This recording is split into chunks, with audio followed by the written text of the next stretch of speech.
Hi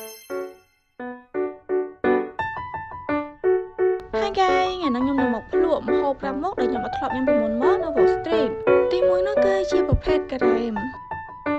ឲ្យក្រែមខ្ញុំបានហើយខ្ញុំឲ្យគាត់កាត់ទូដើម្បីស្រួលញ៉ាំតោះឥឡូវទៅភ្លក់មួយខ្ញុំទាំងអស់គ្នា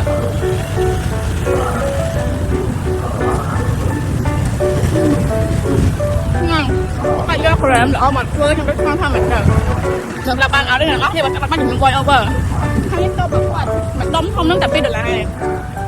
ហើយរបស់ទី2ដែលខ្ញុំត្រូវញ៉ាំហ្នឹងជាប្រភេទនំឌីអ្នកទាំងអស់គ្នាមកយ៉ាមកខ្ញុំឃើញនៅក្នុង Facebook ល្បីខ្លាំងមែនតើឃើញគេញ៉ាំក៏ច្រើនដែរហើយឥឡូវខ្ញុំក៏ចង់សាក់ភ្លក់ដូចគ្នាថាវារសជាតិបែបម៉េចចានៅក្នុងនំស្រួយៗហ្នឹងគាត់ដាក់ជីប្រភេទដលងហើយនិងជីវ៉ាន់ស៊ុយហើយបន្ទាប់មកគាត់សូបជាមួយនឹង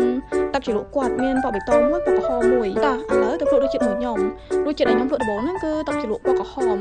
ក្នុងទឹកជ្រលក់ពណ៌ក្រហមហ្នឹងវាមានតែរសជាតិជូរហើយនឹងហឹរអ្នកទាំងអស់គ្នាដល់ពេលចឹងទៅខ្ញុំមិនដឹងថាត្រូវបកស្រាយអ្នកទាំងអស់គ្នាបែបម៉េចថារសជាតិវាបែបម៉េចចាហើយសម្រាប់រសជាតិទី2នេះជូរទៀតហើយអ្នកទាំងអស់គ្នាជូរហើយនឹងធំក្លិនជីវ៉ាន់ស៊ុយខ្លាំងមែនតើអាហ្នឹងរបៀបដូចរសជាតិគោលវារសជាតិជូរហ្មងខ្ញុំអត់ដឹងបកស្រាយមិនអីអ្នកទាំងអស់គ្នាស្រួលយល់ទេដឹងតែថាញ៉ាំហើយខ្ញុំចេះរំដៀ